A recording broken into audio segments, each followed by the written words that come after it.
This afternoon, we're going to turn our attention to our new enterprise performance reporting process. It's going to help us track our progress towards our goal of our new 5-year strategic plan, our strategic business initiatives, and our operations.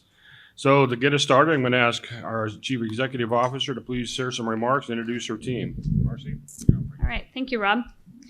So I'm excited to get this session kicked off. I think many of you know that this is a topic near and dear to my heart, talking about how do you measure organizational performance, and that if you are working on important processes, you should have a way of measuring the effectiveness of that work.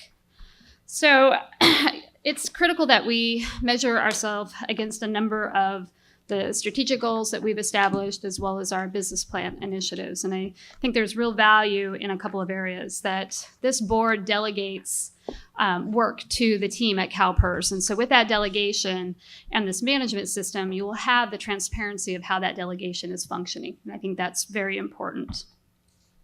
I think it also gives you an overall view of the organization's performance, again, whether that's a strategic initiative or whether that's operational work that impacts our customers or impacts our team members. This will give you an opportunity to look at those measurements as well. It also provides great visibility to our stakeholders who have an interest in what we do, and provides a level of accountability within CalPERS. And as this plays out throughout the afternoon, you'll hear directly from members of the executive team talking about the core business processes that they own across the organization and the performance targets and thresholds associated with those new performance measures.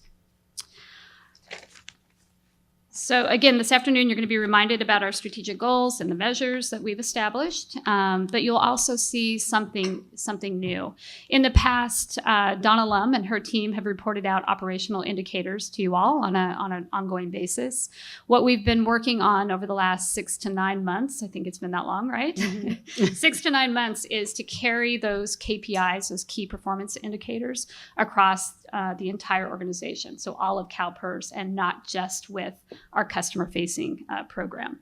So that's very exciting for the team. And I think one of the things that we are mindful of is, because this is fairly new work, that we have to ensure that we're always focused on the performance and the assignable cause. This is what's happening in the process. If it's off target or off our performance threshold, it's a what, not who. And that's something within the culture that we will be working on and ensuring that this system is working the way that it's intended to do. So our focus, what we will be proposing to you today as a part of our ongoing review of performance, is this would come to you each quarter. And what we would review with you is any performance indicator or strategic measure that would be in yellow or red status. And yellow or red would mean, depending on severity, would tell you when performance is off the targets that we've established. So when we come to you with a yellow or red performance item, we'll be prepared to talk with you about the assignable cause, what's causing it to be off of our performance or acceptable threshold, and what we're doing, the specific actions that we'll be taking to get it back on track. So this is a first for us, and we're excited to show you the work that we've been doing over the last 6 to 9 months. And it has taken quite a bit of work, and our enterprise strategic planning division with Sabrina Hutchins and Michael Younger, they've been taking the lead on this and facilitating all of the sessions throughout CalPERS, which has been a gigantic effort and a lot of involvement from the programs. It's very important that the programs are involved because they need to own this. So we could have set this out, and ESPD could have said, here are our strategic measures, here's how we're going to measure our performance across the operations, but you really lose the overall effect of that by not having all of the programs intimately engaged in the creation of those measures. So with that, I'm going to turn it over, and then I'm going to keep a mic close just to add any context that I can for the management system itself. All right. Great. Thank you, Marcy. We really appreciate your opening remarks and just really your sponsorship. It's been an honor to work with you through this process. So good afternoon, board members. My name is Sabrina Hutchins, and I'm the chief of the Enterprise Strategy and Performance Division. Joining me, as Marcy said, Michael Younger, and he's also one of our team leaders within ESPD. And we are going to guide you through our session this afternoon along with the executive team. So before we jump in, I just want to highlight our agenda and goals for today's session. We do have 2.5 hours planned with you and a lot of information to review. And we definitely want to get your feedback as part of this process. So Marcy just provided some very important details about why this is an important topic. And I'll also give you some background to just bring us all up to speed. So our content is broken out into 2 segments for this afternoon, before break and then after break, assuming all goes well with timing.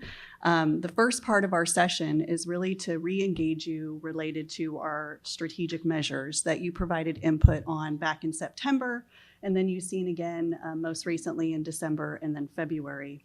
And here is where we really want to get your specific feedback regarding the strategic measure baselines, targets, and thresholds that the team is recommending. And then later this afternoon, we're going to focus on the operational side of the house, which is going to help us see a more comprehensive view of our operations across the enterprise.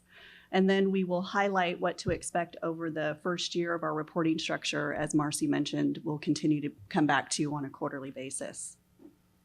So our journey began back in early 2016. The team hosted several workshops with all of you back in June, July, and September.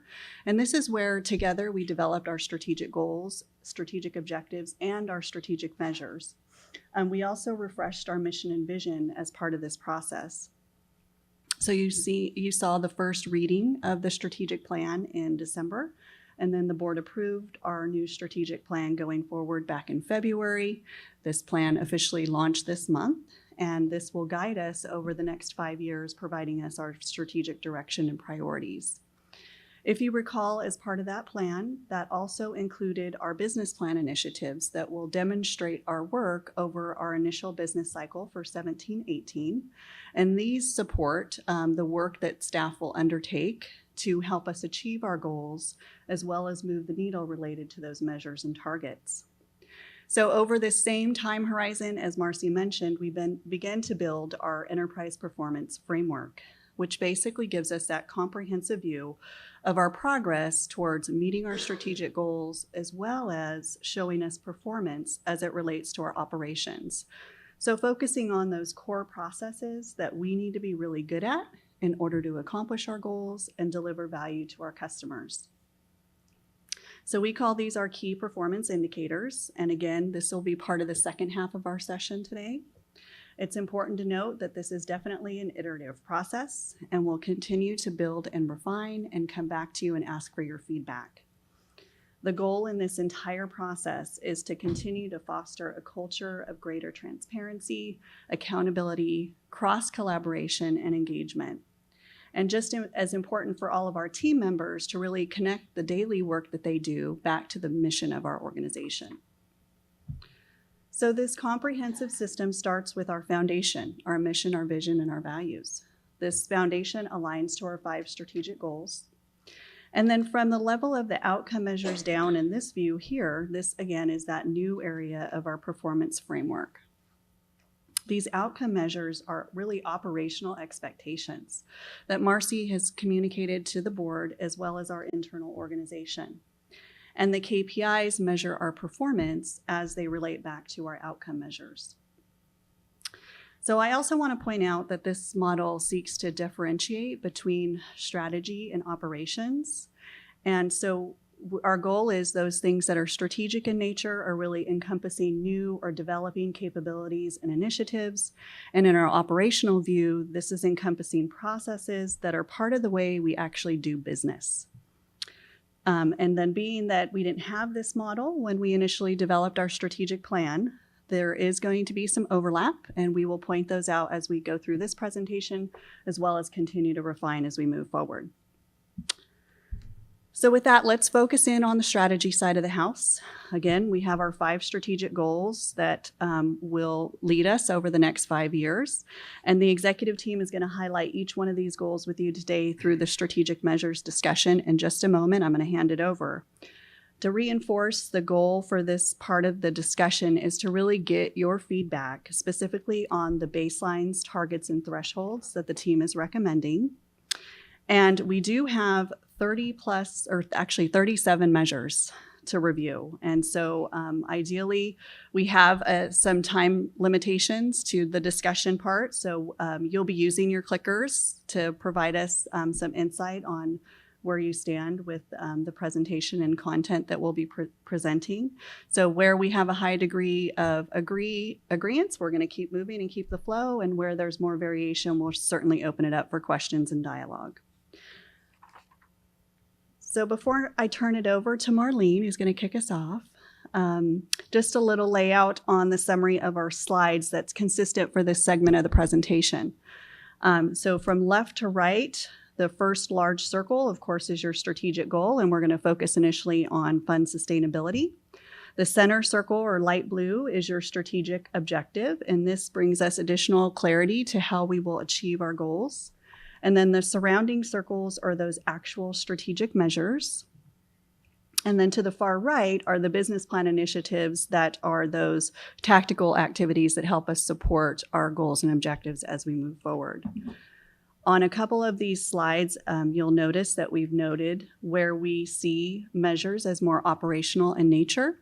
And again, as I mentioned earlier, this is the overlap we see between operational and strategic, and you'll see those in both places as we continue. Couple logistics on resources. You have a couple handouts. One is specifically a summary of the strategic measures that we're going to start with. This gives you the detail behind each strategic measure. So it outlines your description, your baseline, your thresholds, and your targets. And then the second handout is the operational measures that gives you more of a description. And that's going to be for the second half of the session. So focusing in on the strategic measures addendum is the first focus. You do have this in your devices. This has not changed, but we thought we would just help you for view as we move forward this afternoon. So with that, I'm going to turn it over to Marlene.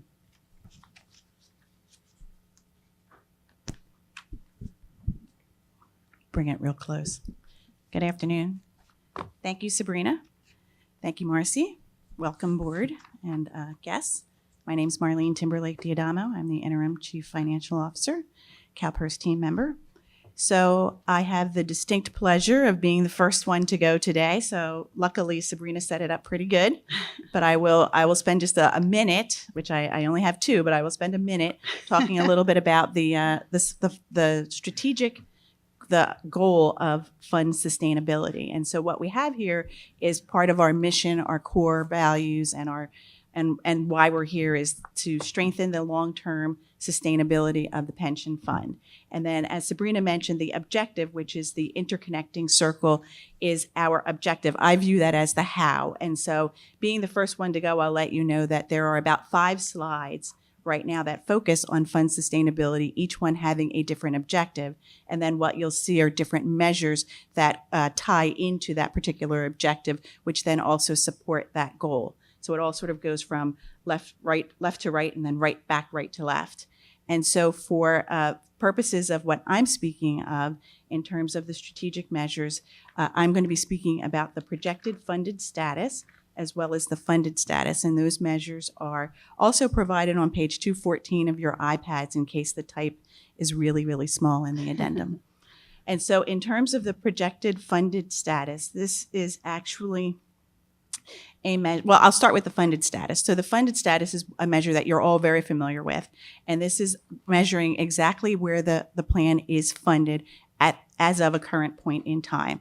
Presently, we are at 68% funded, and that is where we are. In terms of the target, as you can see in the addendum, the target is to be at 100% funded over the long period. The strategic goal for this period is for 2017 to 22, but we do note that this particular measure is a long-term measure. And so in terms of thresholds, the way that we're looking to measure whether or not we are improving and reaching towards the target is to look at the measures. And so in terms of this one, we're using the green, yellow, red in terms of indicators, and the green indicator would be greater than 90% funded, would be a green indicator for this measure. An indicator of 80 to 89% would be yellow, and then anything less than 80% would be red. And so what we would be saying is that we would be in a red status if and when, mostly when, we are funded at less than 80%. And as Marcy had indicated previously, the yellows and reds are the situations that we're going to be coming back and talking to you about. In terms of the projected funded status, this is sort of a corollary to the first measure. This measures actually the trend of how we are getting to that projected, the funded status. And so in terms of the threshold, here we have a green status would be within 1% of the projected funded status. The projected funded status is something that's going to be determined later on this summer as the actuarial team is working through the evaluations. So that baseline will be determined.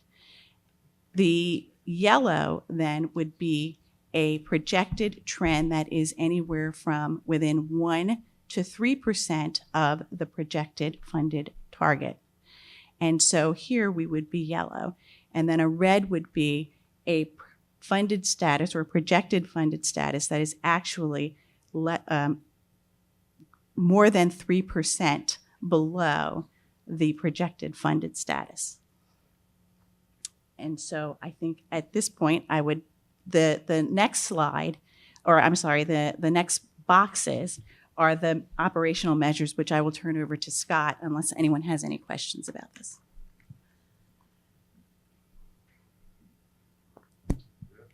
Sorry, just one thing on the way it's presented and the thresholds. There's a dash that looks like a negative, which I just so for both for the green and the yellow. Yes. So maybe just for future, maybe putting a colon or something. Yes. So Okay. that- Yeah. It's within. so it's easier to understand. Right. Yeah. So if it's essentially, if it hits the projected funded status, it's going to be green. And so where it would be yellow would be where it would be less than, within 1% on the downside, essentially. But I hear what you're saying about it's very tiny to see.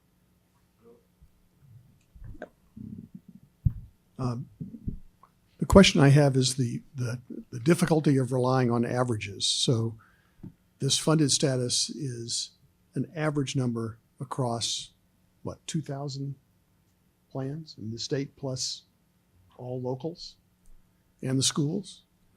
So my question is it granular enough to look at the overall number? I could make the argument that if 50% of local governments fall below a certain threshold, then that ought to give us pause. So how do we address the variability across this base by just looking at an average number?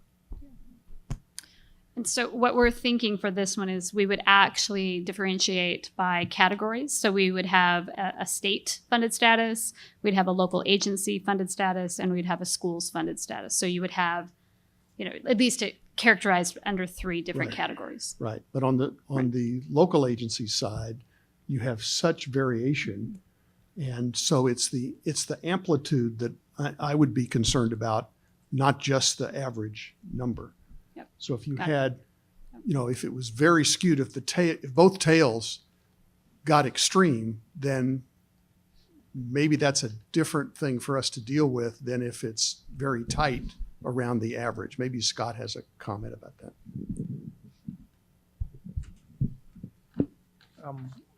We do have the information on the various. We do actually have all the details, and what we had, and for the most part, for the public agencies, they tend to actually be grouped fairly close together. You are going to have the outliers, but in terms of what you're talking about, we don't see that a high proportion on the outliers. We actually see everyone more closely centered. We do see safety plans a little bit less funded than the miscellaneous plans. We see that differential about 3%. But for the most part, most of the safety plans generally are in the same range, and the same thing with the miscellaneous. Okay. So we don't see that wide dispersion, I think, that we're talking about. But we can obviously watch that as and see Yeah, if this well, becomes is an there a issue. risk of wide dispersion, I guess is really what my question is, even though it's maybe concentrated today. Is there a risk of that or not? I would say no. I mean, right now, we have a number of plans who pay their unfunded liability off. So you're going to see some of them much higher funded. And so if anything, that's going to actually would bring the average up. But for the most part, our amortization policies are such that everyone generally seems to be in the same funded percentage range, except for special situations where either a merger happened, there was some special situation where they recently joined. So. Oh, thank you. I just want to, this could be my ignorance and just getting up to speed, but concerning like fund sustainability. One follows what Bill was saying, because I think some of our counterparty risk includes like the solvency of like, we have 3,000, let's say, employers at varying degrees of solvency, and they don't have any revenue raising power, as we saw with a couple of the recent bankruptcies. So that could materially contribute, because to the extent that there would be a bankruptcy or a court case, I don't know it. I would categorize it as counterparty risk. And then the other risk on sustainability that I concern myself with is inflation risk. Like and so I just want to make sure that that's addressed in these circles. For the counterparty risk, we do kind of look at where agencies are in terms of how high the rates are. If you look at kind of like the bottom circles somewhat, we look at the probability of high employer contribution rates, and so we have separate ones for miscellaneous and safety plans, and we look at various increases in rates overall. And we also look at the probability of PERF falling below a funded percent. So in terms of trying to put some parameters around how high the rates are, we do have some measures in here on terms of how high those rates Well, are. I'm concerned with their solvency because they don't have tax raising power. That's right now we don't have anything. I mean, it's hard Okay. for us to make a judgment call on what's affordable to an employer.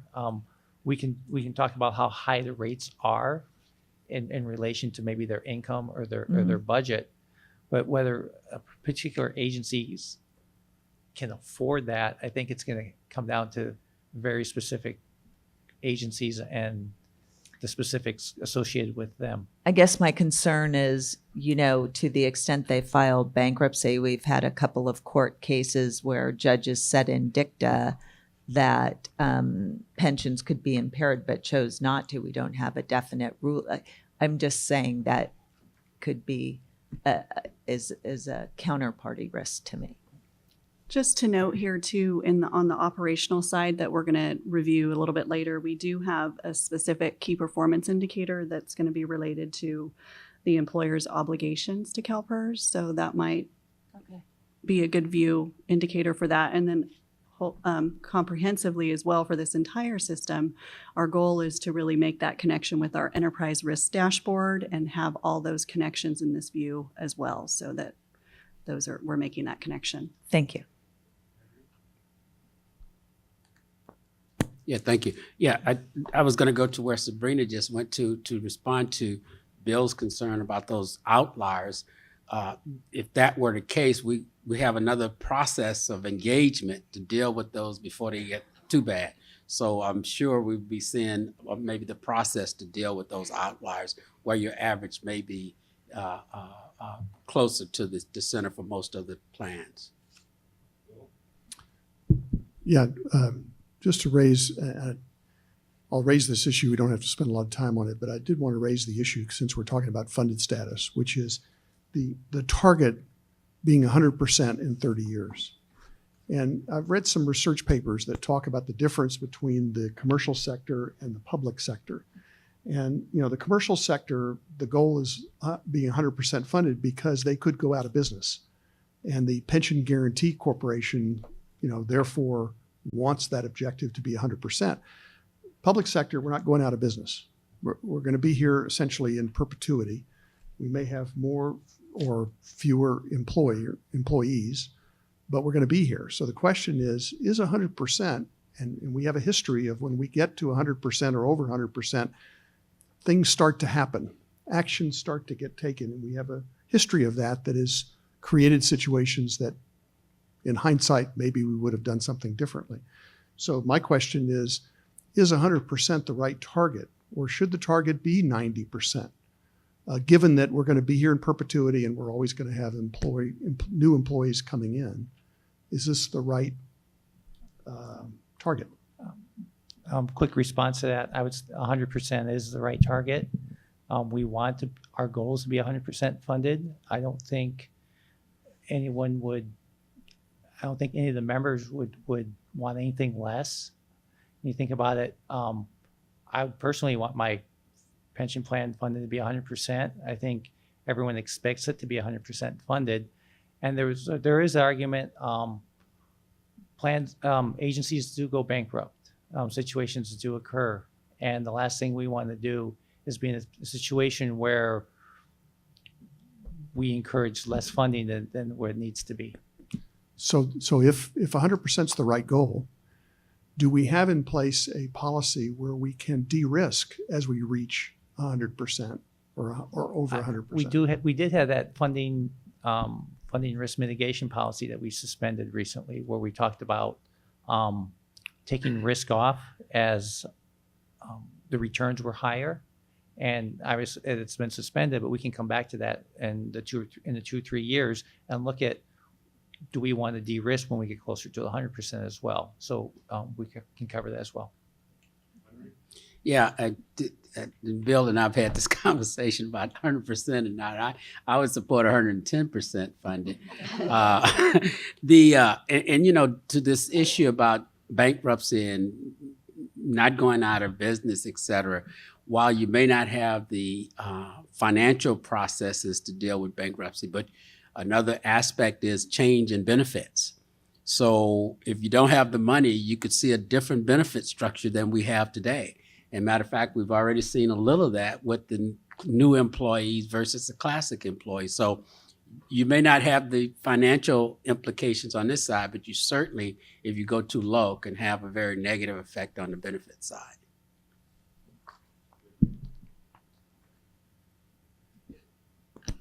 Yeah, I would agree with Henry. I think the goal ought to be not 100 but 110, because the reality is stuff happens.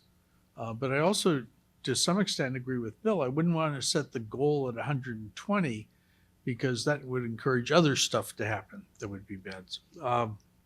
The other thing that we need to deal with is, as we take less risk, we are lowering our expected return. And the expected return is the discount rate. And one of the goals is to, make sure that we don't have sharp increases in employer contributions. Well, guess what, folks? In case you didn't notice, we've already scheduled that for the next 5 years. The other issue that I will raise, and I've raised it before, is I'm not sure that the probability of something happening once in 30 years really is the appropriate definition of the risk we want to take. I mean, we don't want it to happen, 5 times, but one time can be just a fluke. And so, I continue to say, you've got to look at not only the downsides you're avoiding, but you really have to consider the upsides you're giving away. You can't balance risk by only looking at one side of that trade-off. You have to consider both and say, well, what level of risk am I willing to take? And that implies a certain return. If I can't live with that return, then quite frankly, you need to go back and say, okay, how do we make the assets work harder? You can't look at just one side of the coin. And so I would argue that it ought to be higher than 100. And I would actually say, if you look at some of the things we've defined here, we're defining situations as failures that we've already scheduled. And Those- I would, yeah, so careful with calling the reds failures. Reds mean needing attention. And these indicators are really to invite the conversation that just happened here. So if you're comfortable that the thresholds are going to bring this performance item to your attention at those levels, then we could probably move on to the next one. But that's what this is intended to do, is invite those kind of conversations. This highlights it for you that it's time to, this performance is either outside of the normal track that you want it to be on, or it needs some attention, which again goes back to the culture that we're trying to create, is it invites discussion, dialogue, problem solving. And we've got to be careful about not failure and blame. And if, just a question, the objectives, are we going to get to them later? Sabrina. So the focus of this discussion is really on the strategic measures specifically, and what we're looking for is your consensus on those specific targets and thresholds. So what we're thinking at this point, we've had some really good discussion. We're going to take back your comments, and I would even say, Scott, we've got to the probability ones through that discussion. So our next opportunity here is to gauge your feedback using the clicker buttons. So the specific questions, again, that we're asking you is your comfort level. To Marcy's point about the goal here is to really bring these back to you on a regular basis and invite this exact dialogue to the table. So with that, you on the clicker buttons, you have a 1A and 1B, or excuse me, 1A and 2B to indicate thumbs up and thumbs down. So with that, we'll invite you to go ahead and provide some input here. And we'll be looking for 12 responses, and then we'll open it up. Okay, and so we can have results. So with that, we're going to go ahead and move forward, and thank you so much for that dialogue. All right, so now we're turning it over to Ted. Great. Thanks, Sabrina. So now the next objective or the next measure has to do with expected volatility and risk. So it really follows exactly after Mr. Jelensik's comments on funded status, 100% funded status, 90% funded status, 80% funded status, at what level of risk? And that was the point that he was rightly identifying. So this measure is drawn directly from the risk mitigation policy that Scott alluded to. At that time, the board adopted as a overarching goal to have 8% volatility level in the fund as being sort of a proxy or a number for acceptable level of risk. Now, we've had lots of discussion about risk over the years. It's multifaceted. There's millions of measures of risks, and it's very difficult to pick just one. I think the reason we identified this one, it's one the board already weighed in on as part of that risk mitigation policy. It's measurable. We use the borrower risk modeling to do that. We've put some for the red, yellow, and green. We've put basically 50 basis point additions onto it. And I guess the last point I'd make on it is, to Marcy's point, this is really meant to be a starter for discussion. When we're trip over that number, it will raise the exact topics that Mr. Jelensik just raised. Are we giving up too much return for the risk we're taking? Why is that measure at 8%? It might have nothing to do with overall risk taking in the portfolio. It might have to do with just what we've seen in the last couple of years, where there's very little volatility evidenced in the market, so that measure falls. So it will cause lots of discussion, but it's probably one of the least satisfying measures that, we can come up with for such a complex topic. So with that, I think I used my 2 minutes. Good job, Ted. All right. So any questions or comments before we open the feedback exercise on this particular measure? Thank you.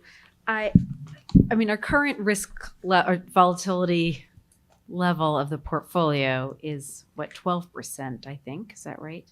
That's what, 11 to 12, something in there, as we measured it at that time. as we measured it at the last Yeah. asset liability measurement. If, with the same portfolio today, when we just measured it, it's about 8.3. Okay. And that's So- the point I was making about it. Yeah. It can't have nothing to do with changing the portfolio construction. Could have everything to do just the experience we've had over the last few years.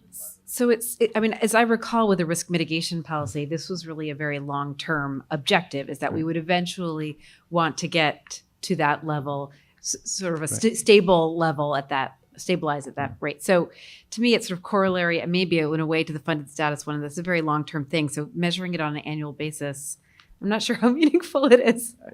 But so anyway, I guess that's really my comment. We agree. We agree completely. Yeah. Okay. It's just not really it's not a completely satisfying Yeah. measure. It really isn't. But it will provoke a trip so that we have this conversation. Are we comfortable with it? Or are we not comfortable with it? Is it on track? Right. The volatility is a two-way measure. I will take 100% volatility to the upside.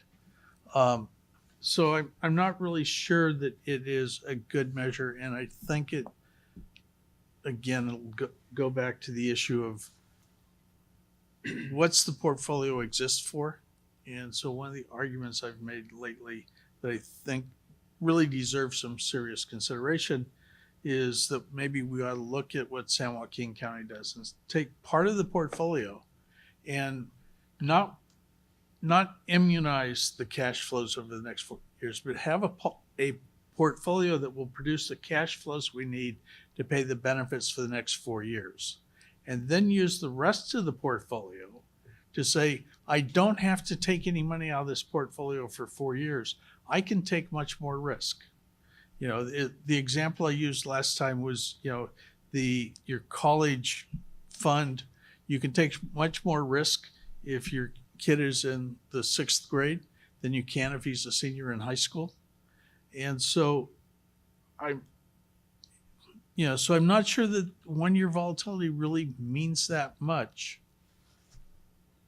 And since I'm going to make the point in the next one, we've said that, risk is not equal to volatility.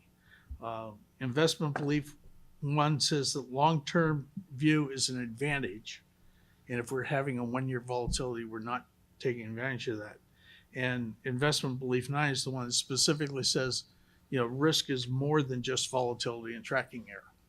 And so I'm not sure that we're actually measuring something particularly useful in 1 year volatility. Thank you for those comments.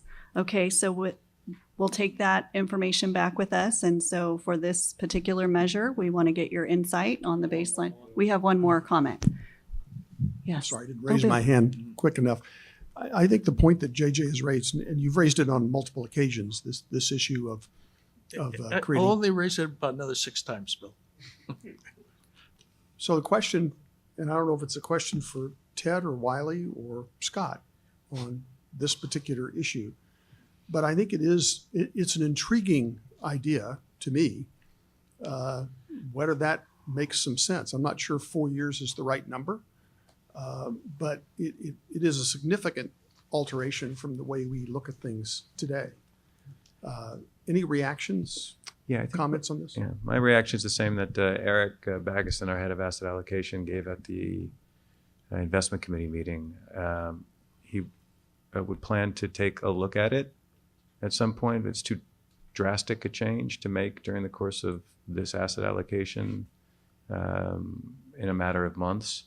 And he has some real skepticism whether or not it's something that would apply to CalPERS at our scale, and how it may or may not be better than the construct that we have now. but he said he'll take a look at it. The only thing I would add is that these measures are reflective of our current policies. And so if we don't like our current policies, I think we can agendize policy discussions on these topics. And these are certainly raising policy topics. Mm-hmm. And again, that's what this system is intended to do.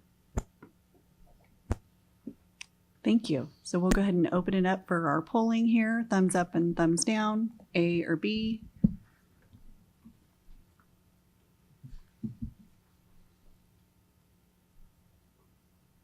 All right, we're still looking for, there we go. Okay, we've got all 12. All right, very good. Thank you. Ted, you're up again.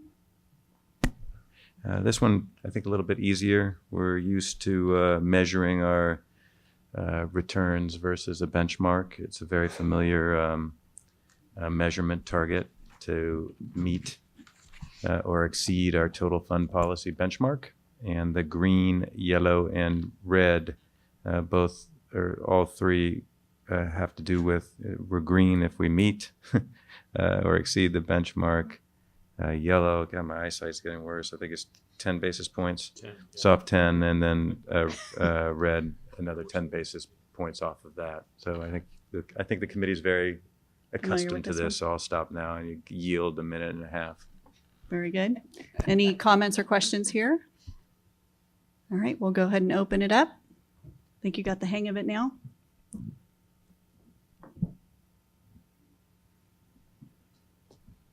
All right, we'll go ahead and open up results. Very good. Moving forward. All right, we are getting some time back. And then now we're going to transition over to Brad's side of the house. Yeah, so our next objective or goal is around educating our members, employers, and stakeholders. So just in the last couple slides alone, we've talked a lot about risk, and it's going to be important that our stakeholders understand the risks that are part of the system and also understand how the strategies that we're employing to mitigate those risks. We're going to be using our stakeholder assessment survey, and we did establish a baseline this last year. The score was 5.17 out of 7.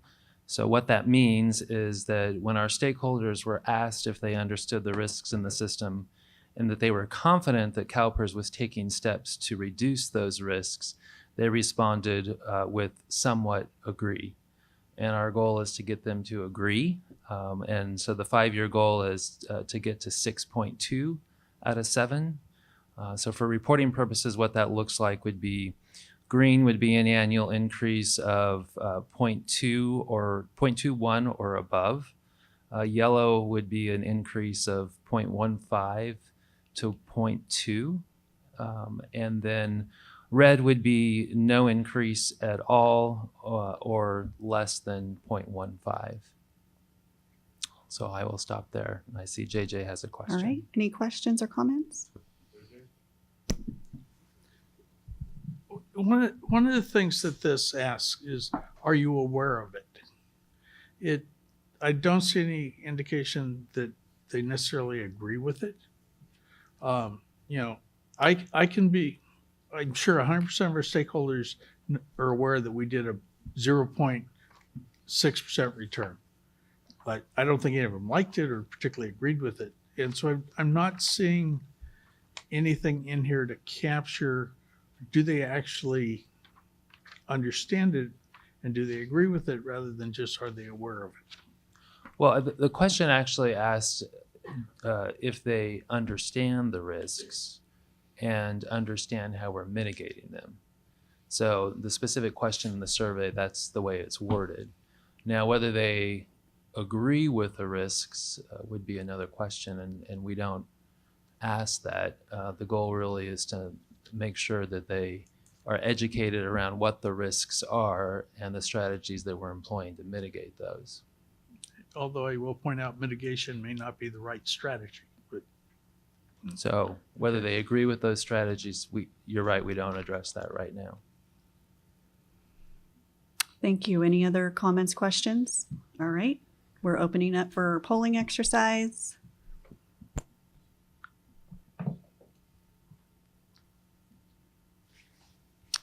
And we're looking for one more input here to get 12. Everybody double check their buttons. There we go.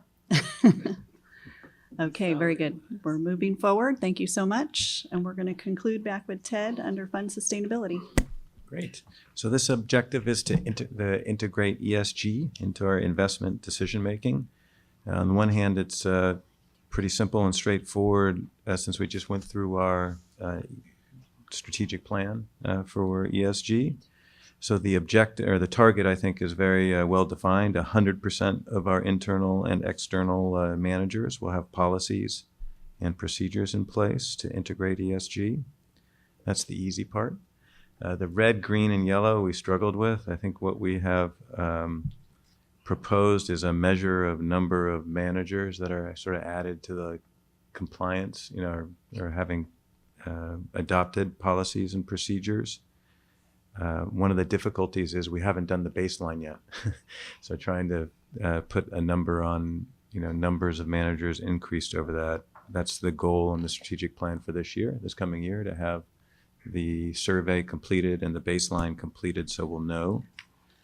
The green numbers that we've presented in the written materials are, for three managers to be added per year. The yellow would be 1 to 2, and the red would be 0 progress. Again, not satisfying. I have an alternative suggestion to throw out, and I think it's easy enough because I think it might be, and again, it's a bit of a struggle having no baseline, but maybe we'd do it by percentages, just like the funded status. Say the green would be 80 to 100%, the yellow 50 to 80%, and the red below 50%. Or some variation. I think that might be a little bit better than picking the number of managers.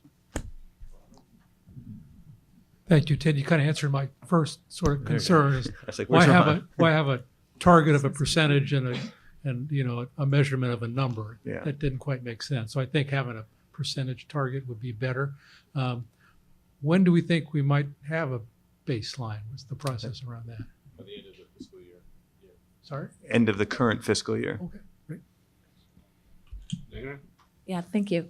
I have a quick question because I realize that they can check the box that they have a policy or a procedure in place, but how do we know that we're holding them accountable, that they're actually following it, or is there any way to see that they're actually implementing it? Sure. I'll let Wiley talk because his unit is really in charge of overlooking compliance. But we do get the written policies and procedures, and we do have meetings with the managers to really assess their progress on implementing their policies. But there's a wide variety of plans, so that's another challenge.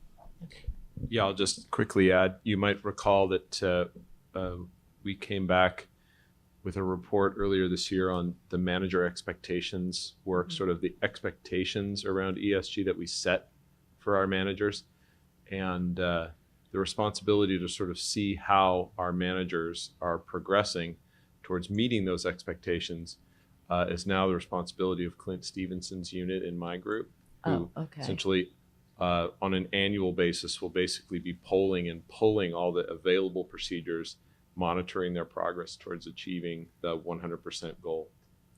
Yeah, because Henry and I just got back from a conference, and they were talking about even when you're voting, you don't know that your vote's being counted, like even in terms of proxy voting. So that's why just holding these people accountable to the measures and baselines we're putting in place. Thank you.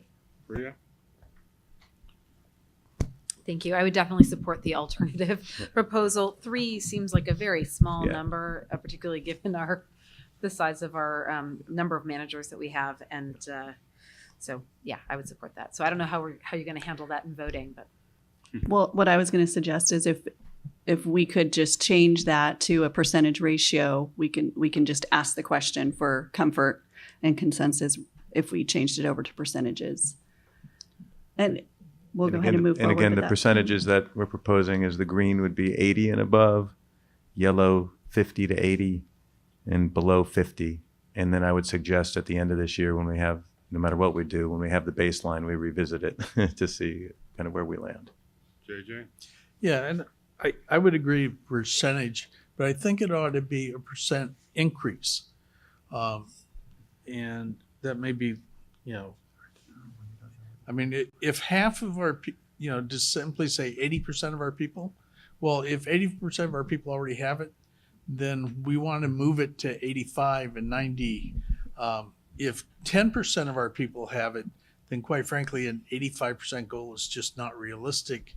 And so I think it ought to be some sort of percent, but I think it ought to be some sort of percent of increase. Would you be comfortable waiting until we get the baseline to make the determination? Yeah. Okay.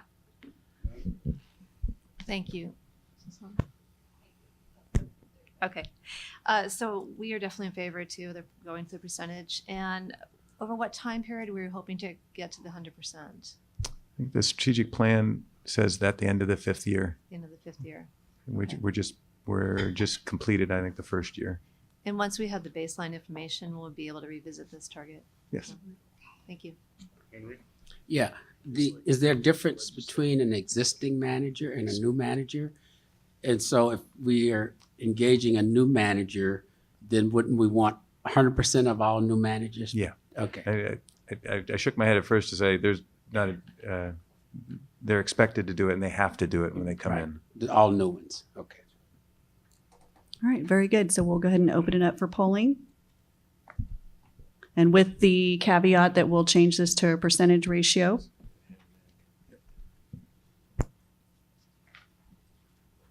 All right, we're looking for one more.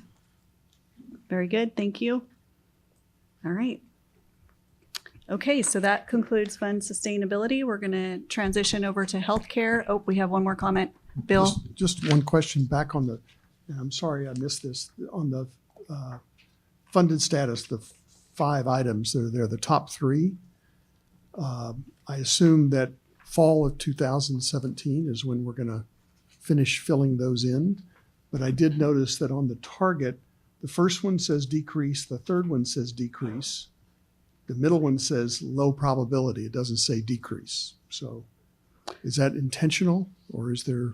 Those are intentional. Those are specific to the probabilities. Scott, you want to? No, but I'm saying that 2 of them say there's an action word to decrease the probability and the middle Right, one doesn't. because when we're talking about the contribution, keeping I think the middle one, the contributions on the year to year, we want to keep that as a low number, and we just want to set a specific threshold, and then we just want to keep the. I think we want to keep the it's just like the percentage. If you look at the percentage, the chance of being below 50%, we want that as that number to be a low number. We want the amount of plans that have a chance of having a high increase in any year to be a low number. Right. That we don't want it to decrease every year. It's going to be like a new refresh every year where we just look at the absolute number. Because, if you think about it, if we want, say, let's say we pick 5% for a miscellaneous plan. We can't have that go 5, 4, 3, 2, 1, 0, because at some point we hit a limit where you're going to have variations. Yes. And so the goal is mostly we want the number of plans falling under that to be lower, but not necessarily the actual threshold to be lower. Okay. And on the first and third one, we do want to decrease the I think so. odds. Yeah, Yes. we want. Okay. I think we'll as we layer this fall, I think we'll flesh out the details on that and get you better Great. numbers on that. Thank you. Very good. Leanna, you're up, and we have 4 slides to get through on our healthcare affordability. Yes, I'm lucky enough. Healthcare affordability has 11 measures under 3 objectives. And so just to let you know, instead of going through green, yellow, red, I'm going to just talk about where we would actually report out when we hit the yellow mark. As it's always reminded to me, as we go through these measures and as we report over an initial year, there is always an opportunity at the next year at this time, we can always adjust these initiatives or these measures at a future date. So just wanted to throw that out there. For the 11 measures, I just also wanted to remind everyone, our goal was not to reinvent the wheel. There are national and state level measurements, and we wanted to align to what everyone else was measuring. And so we used the Get Healthy California 2022 as a primary foundation for many of these measures. And how we plan to collect this information is through our annual member survey. So there are some self-reporting. And then obviously we have our data warehouse where we look at diagnosis codes, utilization, and our medical claims. So that's the primary collection method we will be using. For the first objective, to restructure benefit design to promote high-value care, these three measures focus on three things: quality, access, and cost.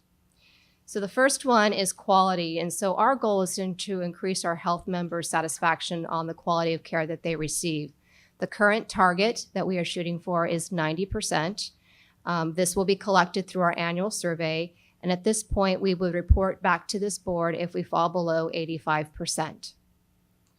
For the second measure, access, we look at the percentage of members who indicate that they usually or always have access to either routine, specialty, or urgent care when needed.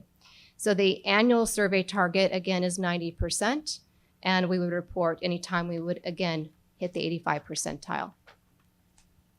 And then the last one for this particular objective is cost. It's the total cost per member per month. The target is a consumer price index for medical care plus 3%, and we would bring it back to this board if we ever exceeded 3.1%.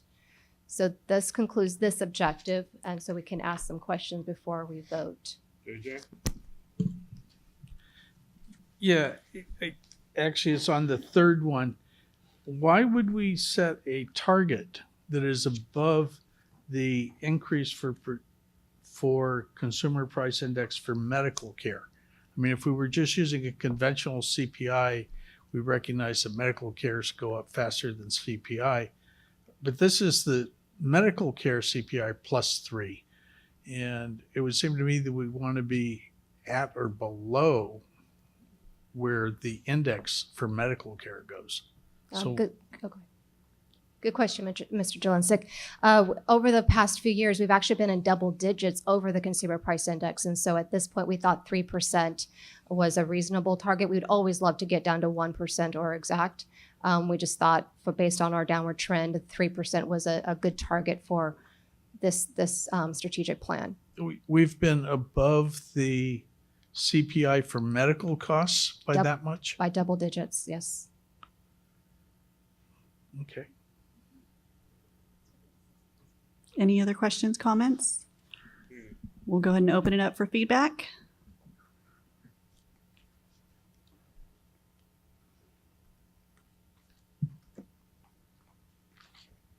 All right. Very good. Thank you so much. Continuing on, Leanna. All right. Our objective to improve the health status, we have 5 measures that fall into 4 categories. These 4 categories are related to obesity, diabetes, mental health, and then the overall health status. So for obesity, we are looking at the percentage of members who report their BMI over 30 or above. This is self-reporting. Our current percentage that is our baseline is 28.7%. Our target is 11%. And so at this point, we would report back to the board if we ever go over the 20 percentile. For diabetes, we have a focus on prevalence of diagnostic codes, so diagnostic codes. So we're looking at health plan data for basic members. Our current baseline is 13.3%. The target is 7%, and so we would report back to this board if we exceed 10%. And then for diabetes, there's another diabetes measure, which is a percentage of members that have diabetes who indicate that they check their blood for glucose at least once a day. This is another self-reporting. And so the current is 55.97%. The target is 70%. We obviously want people to manage their diabetes. And so we would report back if we ever fall below 60%. Teresa? Thank you. I just want to go back because I'm a little confused. Sure. Prevalence of diagnosed diabetes per 100 adults. You have the baseline at 13.3%.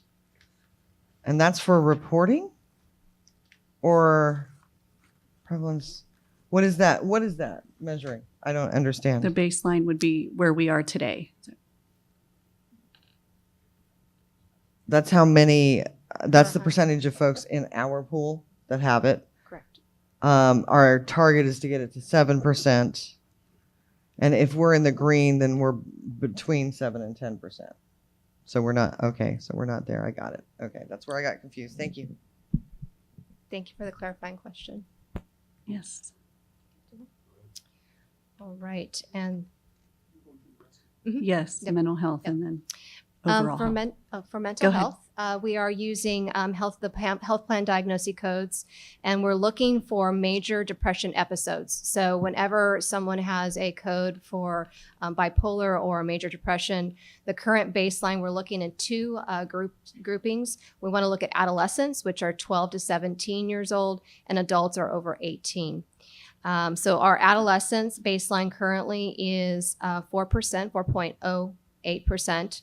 Our adolescents current baseline is 6.12%. And obviously we want that target to be lower. And so we're looking at adolescents, the target would be 3%, adults will be 5%. And so we would report back to this committee or this board if when we have adolescents at 4% and adults at 6%. So whenever we hit the yellow range. And then the last one for this objective is basically the overall health status. So it's the percentage of members who rated their overall health status as good, very good, and excellent. And I just wanted to point out that those aren't the only three options that our members have. But we wanted to collect this information through our annual survey. Our target is 90%, and we would report back if we fall below 85%.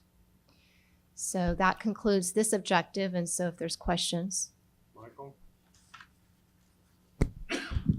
So are they all these categories are self-reporting, or which ones are the self-reporting? The specific one related to diabetes for prevalence, that would be used our health plan data. That would be based on diagnostic codes that we would receive through our the data warehouse. And then, so let me go through each of them. So the obesity, the BMI would be self-reporting. The prevalence would be used diagnostic codes through the data warehouse.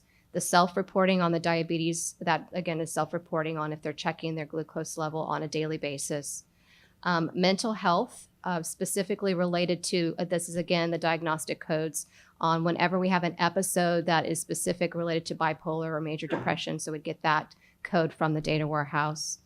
And then the overall health status is a self-reporting. So it's a combination of both. So when we say self-reporting, this is on our total universe across all our plans? Yes. And so I don't know if I've seen it before. I'm not asking today that you would know those numbers right off the top of your head, but can we get numbers of how many people actually self-report? Because if we have 1 million, lives covered across all our plans and only 1,000 are self-reporting, it's a little difficult to see if that, is what the reality is of these numbers that we're looking at. Yeah, that's a good question. I know as a patient, I'm not great. I'm telling somebody my BMI or, I'm much better about diabetes now, but, in the early days, self-denial, I wouldn't probably tell. So some of those kind of play into wondering about how accurate this reporting is. I know when they're dealing with the self-reporting, we are using the standard of what every other hospital purchaser. So we are using the industry standard, but I can get that information and bring it back to you, Michael, on specific. It's an annual survey we've been doing for quite a few years. I think, first of all, when it comes to obesity and diabetes, we have a national health crisis. California has a health crisis as well. My opinion is on the first one, on obesity, we're being much too conservative in what we consider red, green, and red, yellow, and green. It's hard for me to understand how we could be at 29% and be yellow. So I think the numbers need to be significantly different. These are objectives we have. So if we're going to have true objectives to move the needle, then we need to see red until we get down Probably in the below 15%, maybe 12%. I think we need to see red. And the same thing on the diabetes side. This is a huge crisis we have, and it's essentially a landmine for future healthcare costs. And I think, as one of the speakers talked about before, it goes into all sorts of health issues that are caused by diabetes ultimately. So I think we need to be much more aggressive on these particular provisions to try to really, if our objective is to move the needle as opposed to just sit and observe. And that's a good point, Mr. Slayton. I just wanted to point out, in both cases, we would, at our current baseline, be bringing that back to this board to have the dialogue exactly that we were just talking about. So that will be a conversation that we have until we get closer. So that's why, pretty much where we are today is bringing that back to you at the next reporting cycle, and have an explanation of what we're doing to work with the plans to hold them accountable, especially for pre-diabetes plans. When they start seeing individuals, are they enrolling in them before they actually become diabetic? So how do we reach a consensus on what is green, yellow, and red in some of these? Are you going to are we going to come back and see different numbers, or how's that going to get resolved if people feel as I do? So I think we should see if we have just a thumbs up indicator of whether everyone is in the place that Mr. Slayton is. And if so, I've written down an alternative that we could put up for voting. So everyone feel the way that we can get consensus on where we stand for the way it's written today, and then we can reset. And if you want to propose something else, we can do a new vote.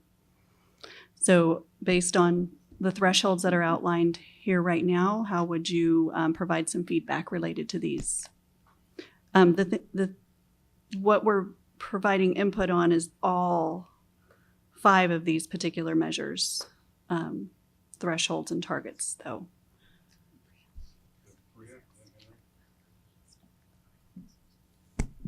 Thank you.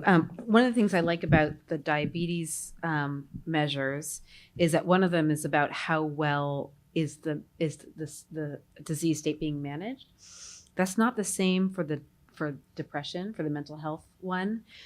And I'm wondering if there's a potential of adding something more around the management of the disease, either the medical management or the self-management. But my guess is that major depression often requires medical intervention.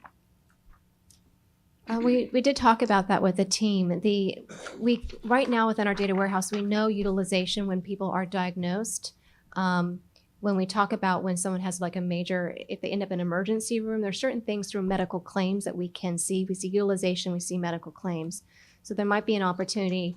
I guess the question is, would we do it now? Would we report over the next year and then improve these measures over time as we start looking at data? That would be just at the pleasure of the board. But there is some data limitations on what we can. We can definitely see when someone ends up in an emergency room if they are having a major depression, and then working with each of the plans to hold them accountable. What are they doing regarding the mental health status of our members? Yeah, it is a challenging area because, of course, depression in particular is there's a lot of comorbidity with other disease states as well, and it can amplify or worsen other disease states. And so I think this, maybe we don't need to decide it today, but I do think it's something we ought to work on a little bit more for next year. How can we get a little deeper? Because just focusing on the major depressive incidences where people show up in the emergency room, that is the most the most acute crisis. But there are lots of people who are suffering from depression, and it's having significant implications for them that don't show up in the emergency room. So, okay, thanks.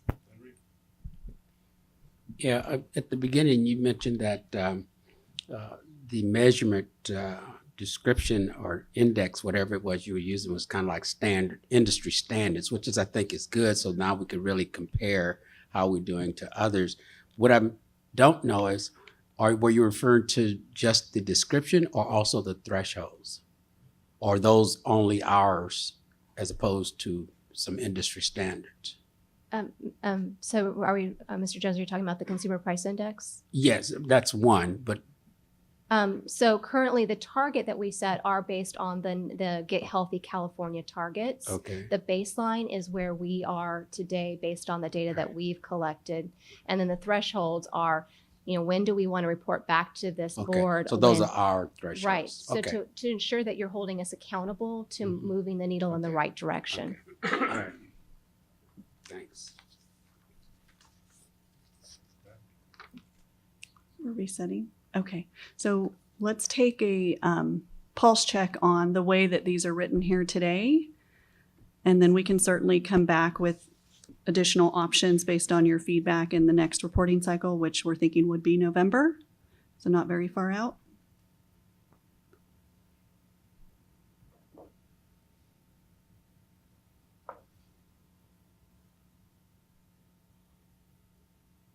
Okay, so we definitely need to do some work in this area. Do we want to go ahead and keep moving? And any other comments here? I think Marcy.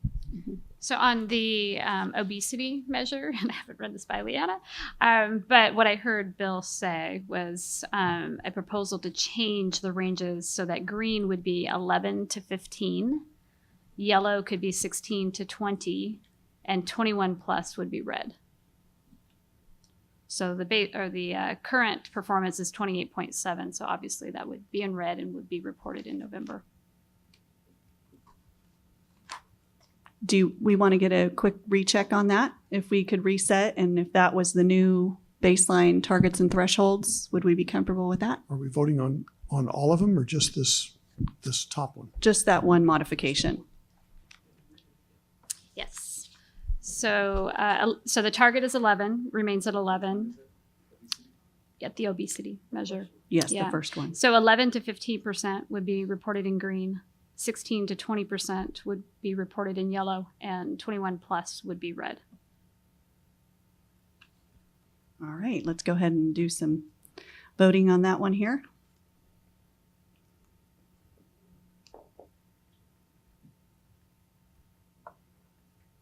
All right, very good. Thank you for that discussion. Leanna, one more?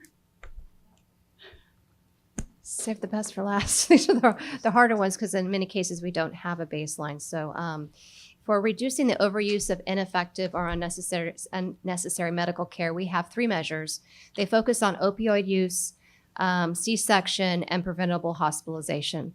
Again, I just want to, the caveat is as we grow and mature over the next 5 years, there are things that we've discussed about antibiotics overuse, even lower back pain that could be added at a later time. So just letting you know that is in the back of our mind.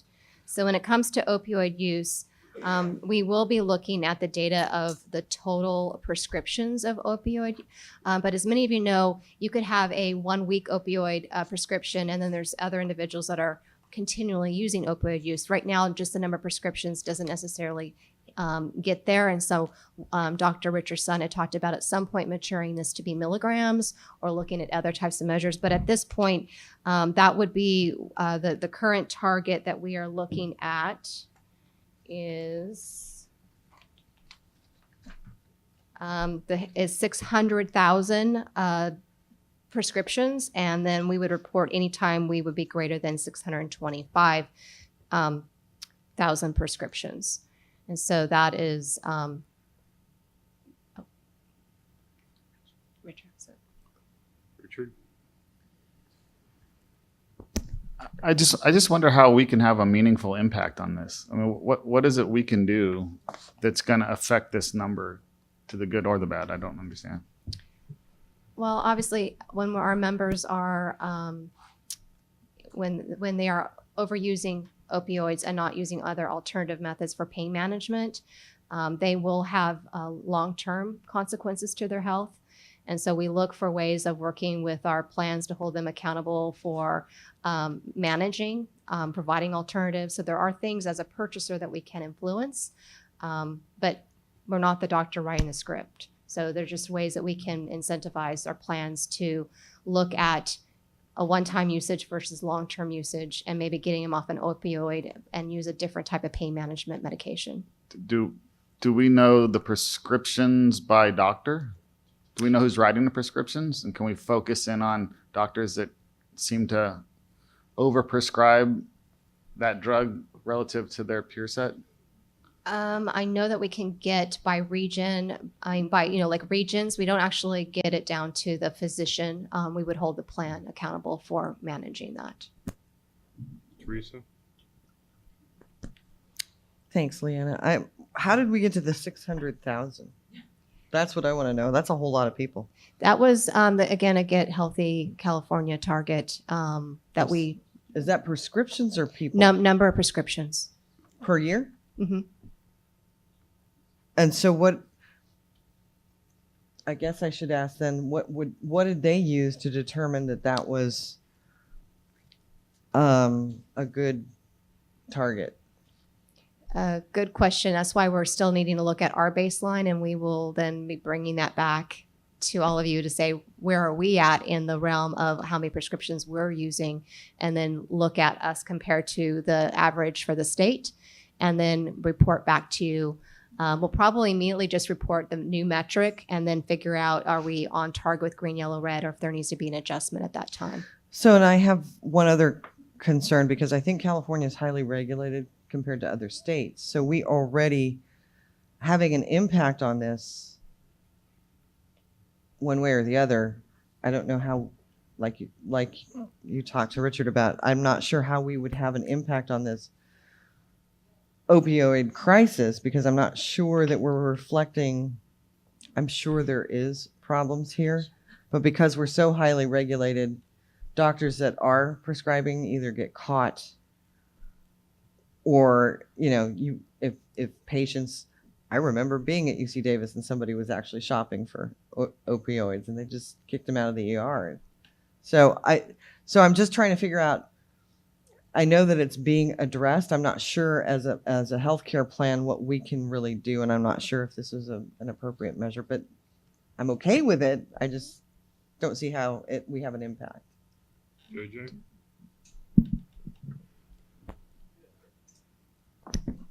I wanted to look at the last one, the preventable hospitalizations. If our target is 727, should that really be yellow? If we're meeting our target, it ought to be green. So either our target ought to be lower or our ranges need to be higher, one or the other. I haven't, Mr. Jelisic, I have not covered that one yet, but that's duly noted that it sounds like the threshold is off. But I will definitely address that. Dana? Yeah, I'm not sure either what impact we can have on the opioid, but I will, in response to Richard, there's something called a prescription database kind of research that all prescriptions are run through, that you could probably do a search there by doctors and get the kind of prescriptions that they're writing. But there is a database that all prescriptions go through. Right.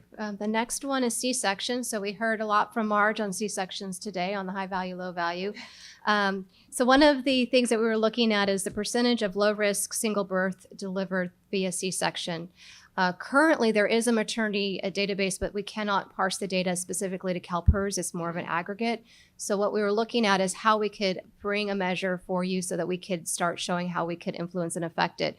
So at this point, CalPERS' data warehouse can collect the total number of C-sections that are administered. We can also break it out by region. We can break it out by age. So we can see if certain regions are doing more C-sections than others, which would then allow us to make decisions on how we're dealing with the plan. So at this point, the target is associated again with the the Smart Care California target of 23.90% for low risk first time. We still need to establish a baseline on how many C-sections that we are administering, and then looking at ways that we can incentivize the right behavior with our OBGYNs and our plans. So at this point, we're for C-section. Teresa? I keep turning it off.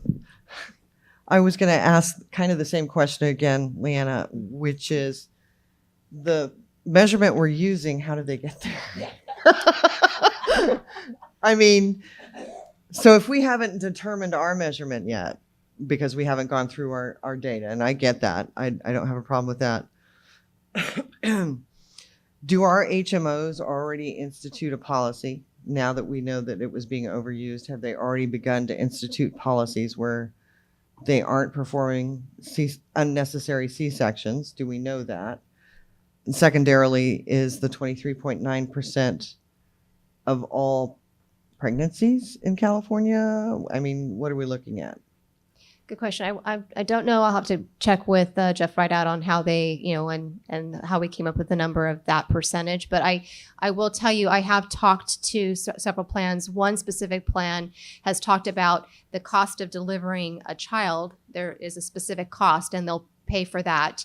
And if obviously people are actually giving natural birth, the provider makes money. And in some cases, if they're doing C-sections, it costs a lot more, and then they're not making money. So it starts to change the behavior, specifically if it's out of convenience versus medically necessary. And that's really what we're trying to do is really shift that. It's not because your OBGYN is going on vacation, and so you want to schedule that doctor.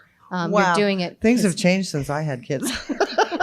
So it's really just, obviously the health of the child, health of the patient, Right. just really promoting. And this is again, this is what this objective is about medically, not necessary or ineffective medicine. So Okay. on behalf of the system, I guess the question, and to be fair on the voting, is we probably would just have you vote on, are these still the right targets? And then we would come back with our baseline data and then have you look at the thresholds at a later date, just to be fair, because we don't have that information for you. Right. Yeah.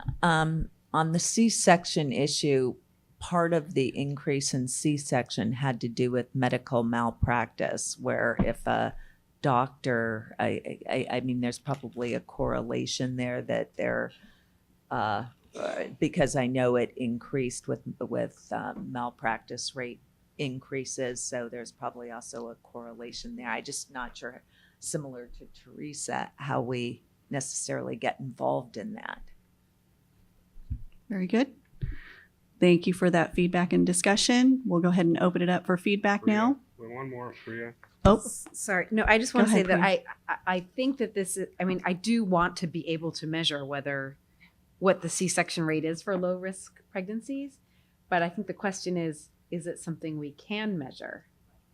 At this time, unless we look at each of our members' medical record, we are unable to determine if it was a low risk first time. The only thing that we can do is look at age, look at regions. There's other things that we could be collecting, at least to drive some decisions out of this order. So then if this is not something we can measure, then maybe we need to replace this with something we can measure. I do think age is a moderately good proxy for risk. I mean, obviously, at least at certain age cutoffs, the risk goes up significantly. And I think a regional comparison would be useful because I do think there's a higher prevalence in certain regions. So I think those are both useful measures. So maybe we should consider adopting those two as opposed to this one, which we don't think we can actually measure at this time. So I think that's very viable. okay. So we're going to go ahead and open up the polling focused on these targets initially, and we'll bring back. Go ahead, Leanna. I just before you do that, I just wanted the preventable hospitalizations. I wanted to make sure that I just said a few things. So the one thing that when we're talking internally is it's hard to know what's avoidable from a hospitalization, but what we can measure is something we've measured in the past is readmissions.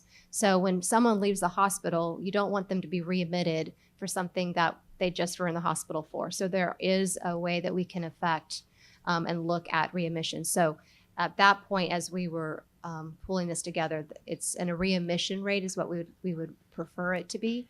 And then again, we would bring you back our baseline and then the thresholds. Teresa?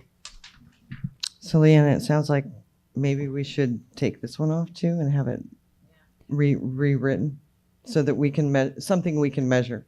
Because you're right, I don't see how we could measure what's a preventable hospital stay versus readmissions makes more sense to me. So maybe we should pull those two off.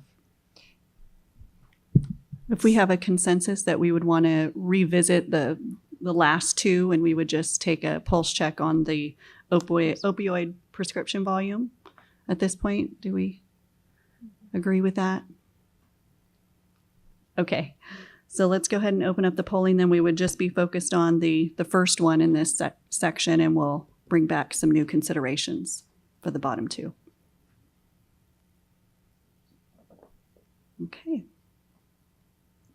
Okay, thank you so much. So just a time check, we're about 5 minutes before break, but we'll go ahead and start this next segment under reducing complexity, and Donna's going to kick this one off for us. Thank you, Sabrina. Okay, it's on. So the next two slides are related to reducing complexity across the enterprise, and within this strategic objective, we have strategic measure, we have 5 objectives. I'm going to first discuss the CEM pension complexity score, and then I'll be turning it over to Ted, who will discuss the items related to investments, and then Marlene to discuss the items related to cost. But before I start talking about the CEM complexity score, one of the things that I wanted to point out, as you can see on the slide, there are the 2 bubbles on the bottom that are white as opposed to blue. And these are our current strategic measures that was part of a body of work that was done by the committee and the board approximately 2 years ago. And these are strategic measures 10 and 11. Because they are now more operational in nature, we are removing them from the strategic level into our operations.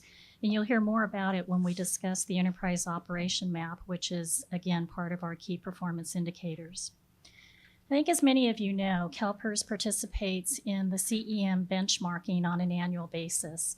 And it's part of a process that compares our performance against other pension systems that are part of the CEM database.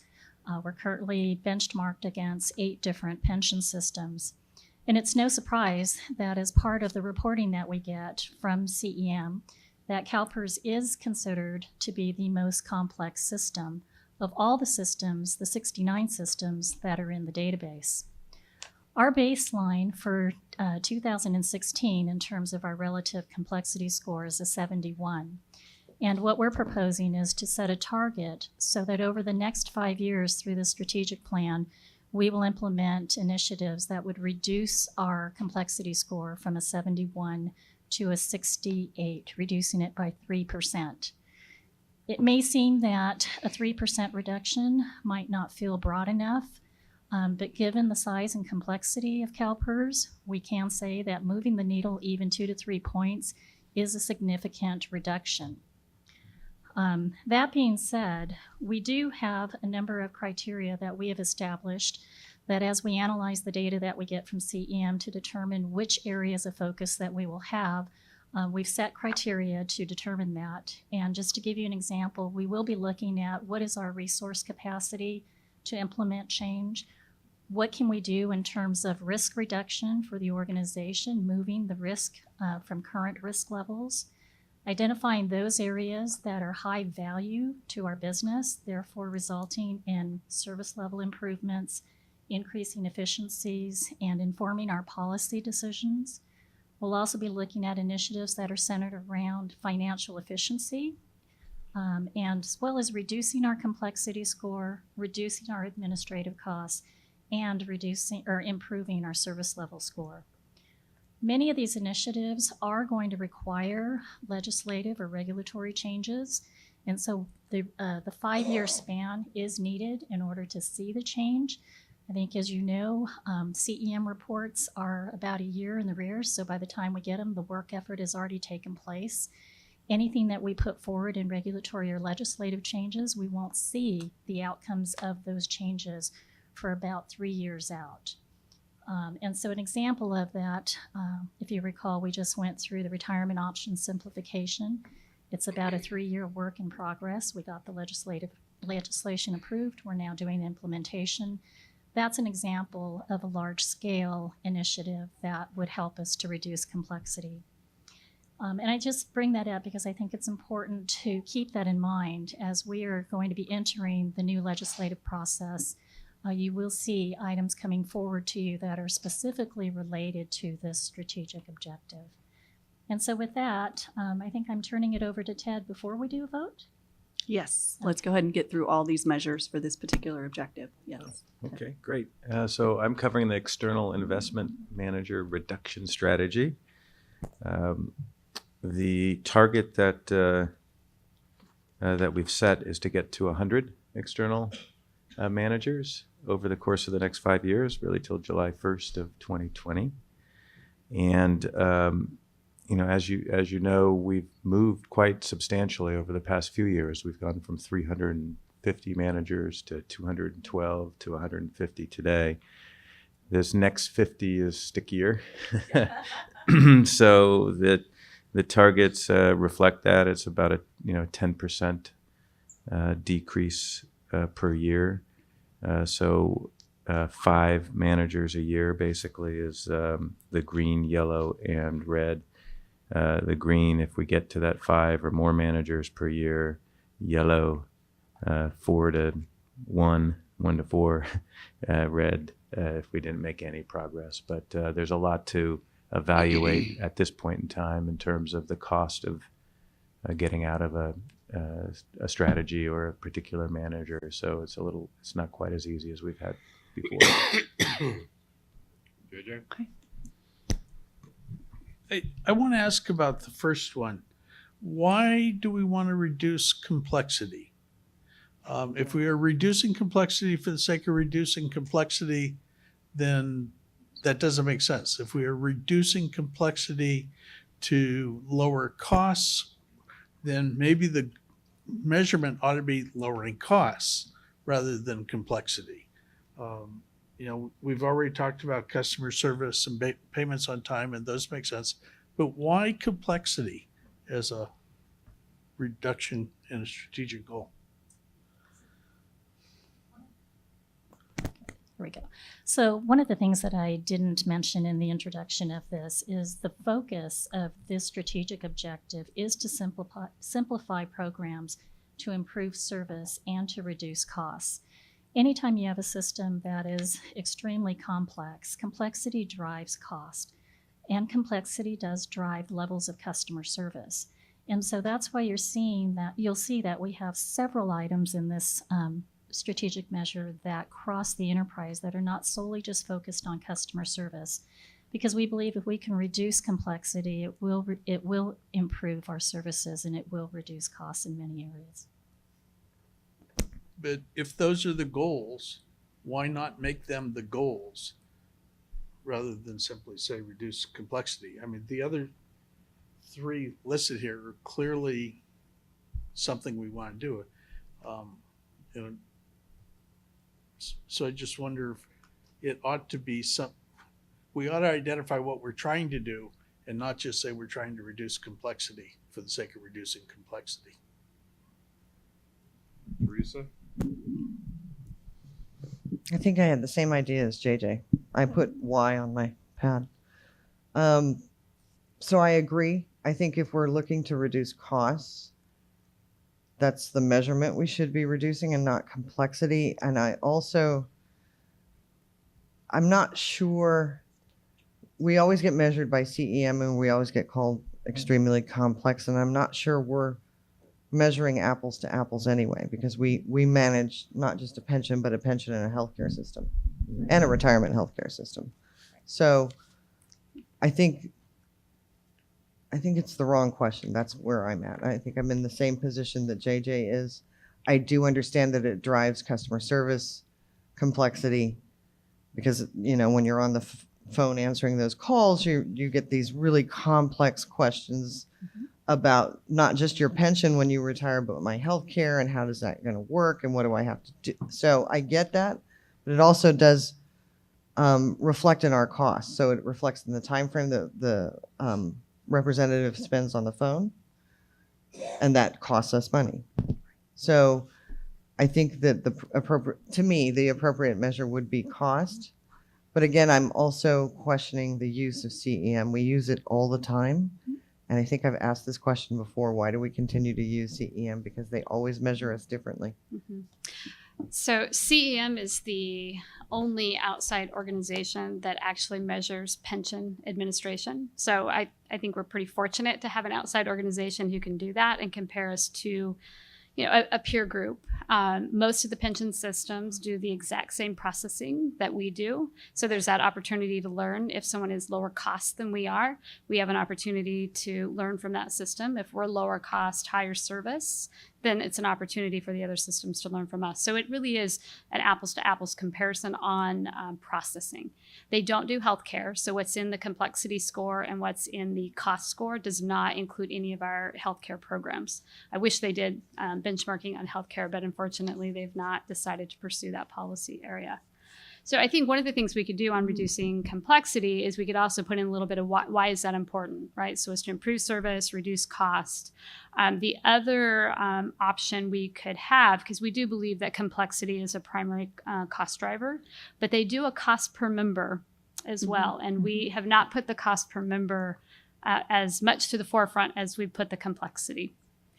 And so again, because we believe that complexity is the primary driver of cost. So solving the root cause should have the impact of reducing cost. And cost per member is actually one of our strategic measures in the next objective. So we're going to talk about that. Yeah. Okay, so with that, yes, one more. So let me add an additional piece of context to this. So, the issue is, what should we be measuring and holding management accountable for? And what are the things that management can do to address those objectives that we set out? It seems to me this particular one is certainly very useful as a management tool for our CEO to be using. And it's interesting information for us, but I tend to agree with the concept that cost per member, overall cost, and customer satisfaction are the three things that we should be looking at as an oversight board. And the issue of the CEM benchmark gives our CEO a tool to be able to help address how to get to the other measurements. So I tend to agree that although it's nice that this data does exist, it's third-party data, but should that really be our measurement? Or should we cut to the chase and get to the other two? No, it's a great question. So let me ask you a question in return. So much of the items that would need to be implemented to reduce complexity are not within my authority to change, right? So they're board authority or their legislative authority. So what you will see in relationship to this item is legislative items coming before this board to see if there's agreement to move that forward into the legislative process. Okay, and then the other piece to that, the other shoe that has to drop when you don't have the authority to do those is to bring to us and say, well, you have an objective of reducing cost or cost per member and increasing customer satisfaction. This is what we need to do, and I need your authority or your vote to be able to accomplish it. Right. Yeah. So Yeah, to me, I think that's either, consistent. Sure. Yeah, we can do that either way. I have to respectfully disagree with my colleagues because I see complexity as also a proxy for risk and risk in the administration of the operation.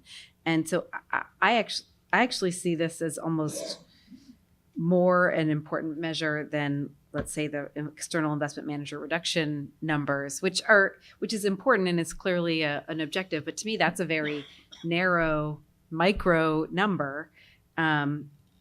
Whereas this is measuring something much more significant and across the enterprise. So I see this. I would fight to keep this in. Actually, I think we should.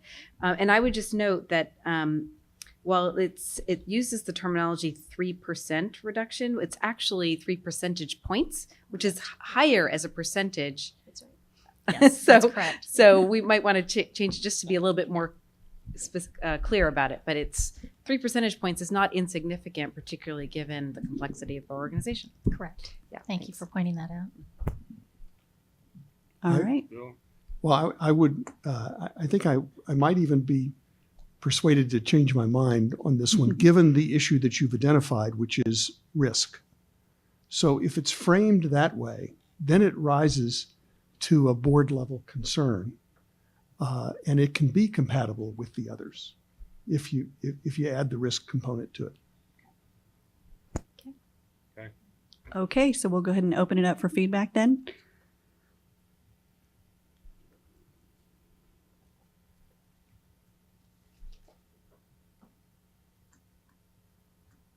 Great. Thank you so much for your feedback so far. This has been very engaging. I'll turn it over to Rob to All right, get we're us gonna- through break. We're going to take a 10-minute break, so we'll be 10 minutes. back here in, 3:18. 3:18 it is.